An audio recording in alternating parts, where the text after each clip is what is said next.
Eh bien bonjour à tous, alors aujourd'hui on va faire la continuité d'un top que j'avais déjà fait. Donc c'est pas tout à fait un top mais bon c'était mes tops des tops, tous les films que j'avais notés 10 sur 10. Et du coup je vais passer à l'étape d'en dessous, tous les films que j'ai notés 9 sur 10. Seulement là, contrairement à la rareté des 10 sur 10, il y en a beaucoup plus, il y en a environ une quarantaine plus ou moins. Donc du coup je vais faire ça en plusieurs parties, 4, je vais faire par à coup de 10 films. Donc c'est parti pour la partie numéro 1. Donc je vais vous les montrer dans l'ordre dans lequel ils apparaissent sur IMDb. C'est parti. Alors le premier de la liste, The Shawshank Redemption, que j'ai aussi donc en Blu-ray, que j'ai pas encore ouvert parce que je l'avais vu il y a pas longtemps quand je me suis procuré le Blu-ray, parce que il était pas cher et que j'avais le titre original dessus. Je ne vous donnerai pas le titre en français parce qu'il est dégueulasse, c'est peut-être le pire de l'histoire. Bref, The Shawshank Redemption, un film exceptionnel avec deux acteurs très bons, surtout Morgan Freeman que je trouve très bon dans beaucoup d'autres films. Tim Robbins qui est pas mauvais, mais qui est dans d'autres films, mais qui est particulièrement bon dans celui-ci. L'histoire pour ceux qui connaissent pas, hein, donc c'est l'histoire de Tim Robbins, de son caractère qui est emprisonné parce qu'il a tué sa femme quand il s'est rendu compte, quand il est rentré chez lui et qu'elle était en train de s'envoyer son amant, et il a tué sa femme et son amant. Seulement lui, il dénie, il nie, il dit non, c'est pas moi, je l'ai jamais fait, tout ça, mais il est quand même condamné parce que toutes les preuves l'accablent, et il se retrouve en prison, et c'est son histoire dans la prison. Shawshank, c'est le nom de la prison, et donc c'est son histoire dans la prison. Donc si vous avez jamais vu ce film, je vous recommande fortement de le voir. Pour moi, c'est donc un 9 sur 10, comme vous l'avez compris. Par contre, il faut savoir que sur IMDb, c'est le film numéro 1. Il a une note, je vais vous dire ça tout de suite, il a une note de 9,3 sur 10 de moyenne, sur plus de 2 400 000 votes. Et c'est quand vous classez les films, les meilleurs films classés dans l'ordre, en film je parle, hein, pas en série ou autre truc comme ça. En film, c'est le film le mieux noté de tout IMDb, donc c'est quand même pas rien. Même si c'est certainement pas le meilleur film du monde, hein, ça c'est sûr, mais en tout cas, c'est le mieux classé sur IMDb. Donc ça, c'était le premier de la liste de Shawshank Redemption. Ensuite, The Dark Knight, donc le Batman de la trilogie de Nolan, qui est exceptionnel. Il me semble dans une vidéo avoir dit que mon préféré, ça restait le Batman de 1989 avec Michael Keaton. D'une certaine manière, c'est un peu vrai, parce qu'il y a ce petit côté nostalgique, je prends, qui passe dessus, même si celui-ci, je l'ai noté 8, mais c'est un gros 8, le Batman hein, avec Michael Keaton, le Batman de Tim Burton. C'est un très gros 8, mais j'ai pas mis 9 parce que, je sais pas, il y a quelque chose. Alors que celui-ci, entre l'acting qui est énorme, que ce soit de Christian Bale ou Heath Ledger dans le Joker, qui joue le Joker, c'est juste exceptionnel et l'histoire il est juste énorme ce film. Il mélange action et super bons acting, bien filmé. Bon, ça je m'estime pas assez qualifié pour juger, mais il est juste énorme ce film. Donc j'ai bien évidemment, comme je vous l'avais déjà présenté, j'ai donc le steelbook de Dark Knight que j'ai renouvelé il y a pas longtemps. Voilà. Donc une belle pièce, je suis content de la trilogie, est pas mal. Les deux autres Batman de Nolan sont notés 8 sur 10 hein, pour info, mais celui-là il est au-dessus je pense, et du coup c'est un très bon 9 sur 10. Évidemment, si vous n'avez pas vu les Batman de Nolan, je vous recommande, mais alors fortement, de les regarder, ils sont vraiment nickel, et le 3 de Dark Knight Rises est très bon. Mais bon, ils ont dû s'adapter du fait que malheureusement Heath Ledger est décédé entre temps. Donc du coup, il n'a pas pu jouer le rôle du Joker dans la suite parce que c'était prévu, hein, de ce que je sais, c'était prévu qu'il joue dans The Dark Knight Rises. Mais bon, du coup, ils ont dû s'adapter, ils ont créé un nouveau villain, un méchant, et du coup, c'est très bien. Mais qu'est-ce que ça aurait pu... S'ils avaient fait la même chose, mais en mode avec le Joker, avec Heath Ledger, ça aurait été, mais je pense, certainement, très probablement un 10 sur 10. Mais bon, donc voilà, le deuxième de ma liste, The Dark Knight. Ensuite, The Lord of the Rings, The Return of the King.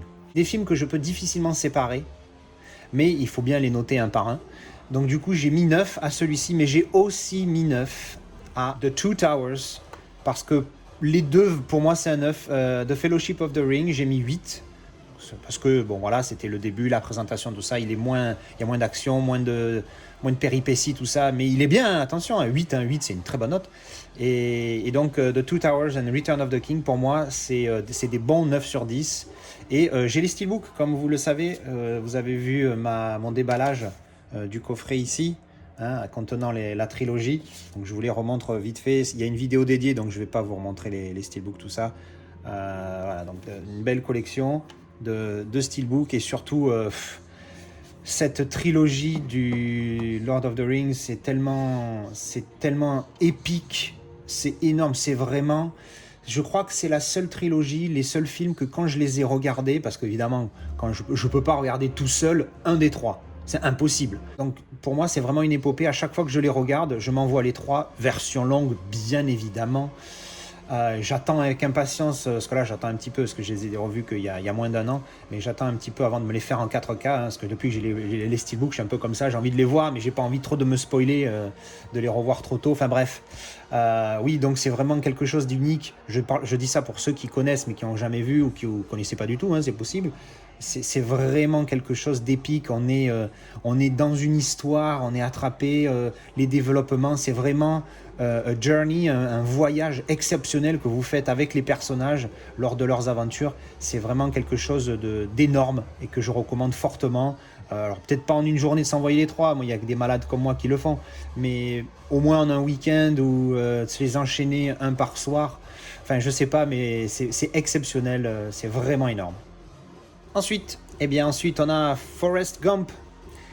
Film qu'on ne présente plus, hein, pour les rares qui ne le connaissent pas, vite fait, c'est l'histoire d'un jeune homme, d'un garçon, hein, au début du film qui a atteint d'autisme et qui a un QI qui est plus faible que la moyenne, mais qui s'avère être en fait beaucoup plus intelligent et attachant que la plupart des êtres humains. Et donc c'est son histoire pendant les années 60-70 qui le fait évoluer dans ce monde un peu particulier qui rejette tout ce qui n'est pas normal. Et c'est vraiment franchement intéressant comme film, il est beau, tu chiales à la fin, tu es obligé la première fois que tu le vois, même la deuxième fois, peut-être même la 15e fois, je sais pas, mais bon bref, c'est un film exceptionnel. Donc j'ai la version 4K que j'ai vue en 4K, et c'est un des rares 4K où je vous dis, si vous avez le Blu-ray, allez-y quand même pour le 4K parce qu'il est vraiment propre, ce 4K, pas de grain, nickel, pour un film de 1994, hein, attention, hein, pour un film de cette époque-là. Il est magnifique ce 4K, je vous le recommande fortement. Ensuite on a The Matrix, quel film qui a marqué son époque. Moi je me rappelle une petite anecdote, un mec qui n'était pas spécialement pote à quoi, bref à l'école, et il me dit, puisqu'il est sorti en 1999, c'est pas avant-hier, c'était à 22 ans quand même, hein, merde ça calme, et il va le voir au cinéma et il me dit j'ai rien compris, et j'entends ça de la bouche de plein de personnes, et je me dis mais c'est pas possible, j'ose pas y aller, parce que je me dis si j'y vais que je comprends rien, je vais passer pour un con. J'y suis quand même allé, puis à la fin j'avais compris, tu vois. Alors c'est pas que j'étais plus intelligent, mais c'est juste que je me dis qu'il y a des gens, ils ont pas dû comprendre la subtilité de la chose, ou alors l'histoire elle est pas difficile à comprendre, c'est peut-être ils ont pas compris le raisonnement ou l'idée qu'il y avait derrière, mais bon en même temps on était jeunes, hein, 99, hein, j'étais un petit trou du cul de 15 ans, bref. Et donc film exceptionnel, hein. Encore une fois celui-là c'est pareil, on ne le présente plus, l'action est exceptionnelle, l'idée derrière est exceptionnelle, le scénario est génial. Alors bien évidemment vous l'avez vu dans une de mes vidéos, je me suis pris la trilogie en steelbook, je vais vous le montrer vite fait parce que celui-là pour le coup il est tellement magnifique, ce steelbook avec la cuillère, hein, pour ceux qui ont vu le film ils comprennent l'idée, et la référence est juste exceptionnelle. J'adore ce steelbook, il aurait pu être mieux fait parce que là j'ai l'impression qu'il est pixelisé, mais bon bref c'est pas le sujet de la vidéo. Donc j'ai la trilogie, j'ai une vidéo dédiée au déballage de la trilogie de Matrix dans ma playlist déballage et présentation si vous voulez aller la voir.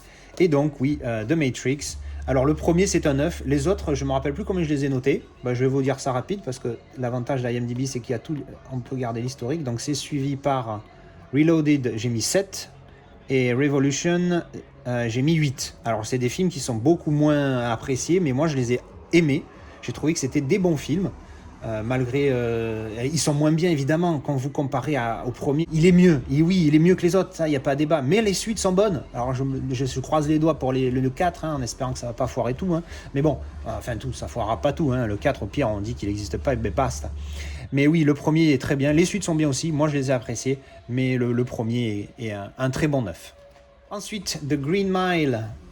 Pareil, encore un film. Oh là là, qu'est-ce qu'il est... sortez les mouchoirs, les gars, les filles, tout le monde. Les gars, faites pas semblant. Hein, on chiale tous. Ce film, tu chiales du début à la fin, quasiment. Quelle histoire exceptionnelle. Alors, c'est un long film. Hein, il faut pas avoir peur de regarder un film il fait, je crois, combien ? Il fait 3h09, hein, c'est quand même pas que dalle. Excellent film avec Tom Hanks et comment il s'appelle déjà le Black ? Ah oui, Michael Clarke Duncan, voilà, je cherchais. Michael Clarke Duncan, qui malheureusement est décédé en 2012, peu cher, et jeune, hein, 54 ans, problème respiratoire, enfin bref. Quel film, super bien joué par tous les acteurs. Alors il y en a certains, on a envie de les embrasser, il y en a certains, on a envie de les gifler, voire pire, mais c'est un film qui vous fait en tout cas sentir des émotions. Il est juste exceptionnel. Pour les rares personnes qui ne connaissent pas l'histoire, vite fait, qu'est-ce que c'est ? The Green Mile, c'est la ligne qui, donc en français le titre c'est la ligne verte pour ceux qui connaissent pas. Donc pour le coup c'est quasiment une traduction correcte. C'est la ligne de mort en fait. C'est là où les condamnés à mort sont sur la ligne verte avant d'aller mourir. Ils sont dans ce bloc, le bloc C je crois si ma mémoire est bonne. 6 blocs ou 10 blocs, je crois que c'est le bloc D. Bref, on s'en fout, bloc E, on s'en fout, hein, c'est une lettre. Et en fait, ils vont dans ce bloc-là de la partie particulière de la prison où il n'y a que les condamnés à mort avant qu'ils se fassent tuer, donc X jours, semaines avant, on ne sait pas trop. Et donc, c'est l'histoire, en fait, à un moment donné où donc lui, il est le chef de ce bloc. Et il y a un jour un grand black énorme. Alors ça, on parle dans les années, je sais plus combien, 30, 40, à un moment donné où les blacks aux États-Unis, c'était pas ça, tu vois. Bref. Et donc ce grand black énorme, un mastodonte qui débarque. Et autant il a une carrure d'assassin et de catcheur de folie, autant il a une tête, il chiale presque dès qu'il arrive, il est tout triste, il est machin, donc il devient tout de suite attachant. Et en fait, c'est l'histoire de ce personnage exceptionnel qui va être arrêté et condamné à mort pour le meurtre de 2 fillettes. Et donc, c'est cette histoire-là. Et franchement, vous ne pouvez pas ne pas ressentir d'émotion, sinon vous n'êtes pas humain. Voilà, je vous le dis tout de suite, vous n'êtes pas humain si vous regardez ce film et que vous avez 0 émotion. Bon, je déconne, hein. Peut-être que vous n'avez pas aimé pour X raisons, mais bon, c'est vrai que c'est difficile de ne pas aimer ce film. Mais après, c'est chacun son goût. Hein. Donc pour moi, c'est un très bon neuf. Si vous ne l'avez pas vu, je vous le recommande. Alors je l'ai en Blu-ray, j'ai pas de support physique à vous montrer parce que j'ai que le disque dans la boîte. Et la jaquette, elle traîne quelque part. J'ai pas gardé le truc. Mais bon, bref, The Green Mile, un très bon neuf aussi. Ensuite, Interstellar. Alors évidemment, on est obligé d'y passer sur celui-là. Quel film ? Le film qui te fait manger la tête. Et bon, moi j'ai déjà un film qui dans l'espace, ça me plaît déjà d'entrée. Donc alors celui-ci avec une histoire derrière, une réflexion sur la notion de temps, tout ça. Hein, Nolan il aime bien ça. Hein, Tenet, la notion de temps, on a compris quoi. Alors déjà il nous avait mangé le cerveau avec Interstellar, mais alors Tenet, bref. Donc Interstellar encore une fois lui aussi un très bon 9 sur 10. Voilà, quel film, putain. C'est le film où il faut pas être déconcentré, il faut pas être endormi. Alors, pour ceux qui ont vu ma vidéo de réponse à John Steelbook qui est Funky Pop, j'avais expliqué une anecdote à propos d'Interstellar. Si vous êtes comme moi et que vous regardez en VO et que vous l'avez jamais vu, les sous-titres. Parce qu'il a un accent, Matthew McConaughey, à moins que vous soyez texan d'origine, c'est chaud, c'est très chaud. Moi, en général, je regarde sans sous-titres. Mais là, il est là, il faut les mettre parce qu'il a un accent. C'est compliqué. Bref, mais excellent film. Enfin voilà quoi. Je veux dire, on en a tellement parlé, je vais pas développer là-dessus. Mais très très très bon film, évidemment à recommander. Ensuite, Gladiator, évidemment. Gladiator, hein, un excellent film avec Russell Crowe de Ridley Scott, qui n'a pas fait que des bouses. Très très bon film. Donc j'ai le steelbook, mais je vais le montrer rapide parce que celui-là j'en ai un peu honte. avec cette barre dégueulasse, du texte dans tous les sens, édition spéciale, et puis surtout derrière dégueulasse. Enfin bref, j'ai le steelbook, mais assujetti à upgrade quand je le trouve moins cher, celui qui me plaît. Bref, le film, excellent film, hein, ce général qui se soulève face à l'empereur Jules César, c'est vraiment exceptionnel. Et voilà, encore une fois, celui-là est tellement connu, il y a plein de vidéos d'avis qui seront meilleures que le mien, pardon. Et du coup, voilà, je recommande ce film, il est juste exceptionnel. Pareil, plein d'émotions, de l'action, une histoire attachante, et surtout cette envie de revanche qu'on a avec lui, et qui est bien exploitée, parce que des fois, les trucs de revanche, j'aime beaucoup ça, hein, l'idée, hein, dans des films, revanche, I Spit on Your Grave, qu'est-ce que c'est que j'ai vu récemment aussi, pareil, un truc de... J'en ai parlé, je suis dans une vidéo. Bref, mais j'aime bien l'idée, le concept des films qui montrent la revanche de personnes qui ont subi quelque chose d'horrible. Ah oui, Law Abiding Citizen, c'était ça le film de revanche. Oui, donc celui-ci vraiment exceptionnel, bien filmé, avec des scènes exceptionnelles. Enfin bref, un super film. Good Will Hunting. Super film. Je crois que le titre en français, ils ont enlevé Good. Hein, pourquoi pas. Super film avec Robin Williams et Ben Affleck. Et... pardon, Matt Damon, quel film. Pour ceux qui connaissent pas, parce que là pour le coup c'est vrai qu'il est un petit peu moins connu que les précédents films que j'ai présentés. À l'inverse de Forrest Gump, Matt Damon joue le rôle d'un surdoué, mais genre surdoué, tu vois. Seulement c'est un surdoué mais qui n'exploite pas ses capacités, et qui est un petit peu, comme beaucoup de surdoués, qui est un petit peu en décalage avec la société, parce que il est surdoué par rapport aux autres. Et en fait, il est pas. On pourrait croire qu'il est physicien, qu'il est astronaute, ou qu'il est ce que je sais pas quoi, mais en fait, il est juste, il travaille dans les chantiers, et parce que il veut pas, pour lui, il veut pas surexploiter sa façon d'être. Et en fait, c'est parce que bon, évidemment, hein, c'est quelqu'un qui a subi de la merde dans sa vie, et il arrive pas il fait des conneries et tout ça, et il se retrouve souvent devant le juge, et il se retrouve un jour condamné, malgré le fait qu'il se défende très bien, il se retrouve condamné à faire soit des travaux forcés, soit un professeur arrive à convaincre un juge de le laisser aller voir un psychologue, qui est donc joué par Robin Williams, il est forcé d'aller voir ce psychologue, histoire qu'il s'ouvre plus et qu'il discute, parce qu'il a besoin de ça, évidemment, il a besoin d'une thérapie, hein, c'est pas une honte. Et c'est l'histoire donc de ce mec qui va voir ce psychologue génial joué par Robin Williams, qui est joué à la Robin Williams. Il est vraiment énormissime dans ce film. Et voilà, donc c'est un super film, pareil, qui va vous déclencher des émotions, des sourires, et voilà. Donc si vous ne l'avez pas vu, il est fortement recommandé. Je finirai avec une petite mention spéciale pour The Cove. Alors c'est pas un film, c'est un film documentaire, un petit peu comme Blackfish ou... An Inconvenient Truth, tout ça, des trucs comme ça. Sauf que là, c'est adapté, ça focus sur la maltraitance des animaux, et donc en particulier de cette enclave au Japon où ils vont assassiner de manière inhumaine des centaines et des milliers de dauphins par an pour vendre leurs ailerons, leur viande, etc.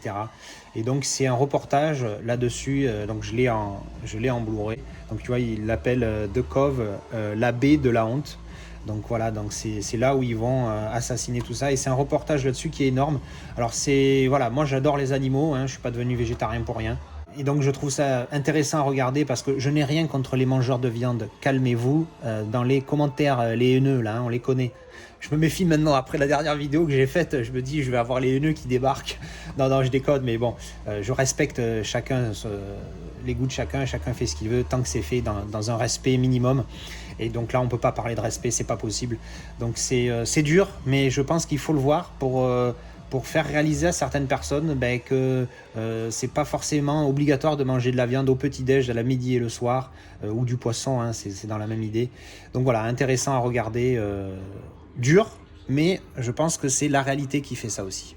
Voilà, donc c'était la première partie de tous mes films que j'ai notés 9 sur 10. Donc bon, là il y en a que 6, mais vous avez vu, j'ai pas tous les formats, je vous ai montré ça sur l'iPad. Merci d'avoir regardé, mais n'hésitez pas à me dire ce que vous en pensez, si vous êtes d'accord. ou pas, hein, c'est parce que comme j'ai pu le dire dans une vidéo récente, c'est parce qu'un film a plu à tout le monde que vous l'avez aimé aussi, et il n'y a pas de raison, vous pouvez aussi donner votre avis. Moi ça me dérange pas que si par exemple, je prends Matrix au hasard, vous pensez qu'il mérite que 6 ou 7 et parce que vous avez trouvé ça ou ça qui était nul, qui avait pas de sens ou quoi, ben, merci de le partager, parce que moi franchement je vais pas me foutre de votre gueule, ça va peut-être certainement pas me faire changer d'avis, mais ça peut me montrer des failles dans le film aussi, et peut-être que je me dirai ah ouais, peut-être que finalement 9 je me suis énervé, je vais mettre 8, enfin bref, donc voilà, assujetti à débat, et voilà, donc ben écoutez, merci d'avoir regardé, merci pour votre soutien, les likes, les partages, la dernière vidéo sur le déballage Godzilla et les autres, elle explose, j'ai pas compris, j'en suis à plus de 1000 vues alors que j'avais jamais dépassé 300, enfin bref, c'est énorme. Merci en tout cas pour les partages, parce que je pense qu'il doit y en avoir, c'est super cool. En tout cas, ça fait du bien de voir qu'il y a des gens qui s'intéressent au film et surtout au support physique, enfin les deux, hein. Et voilà, allez, merci beaucoup et à la prochaine, ciao ciao ciao.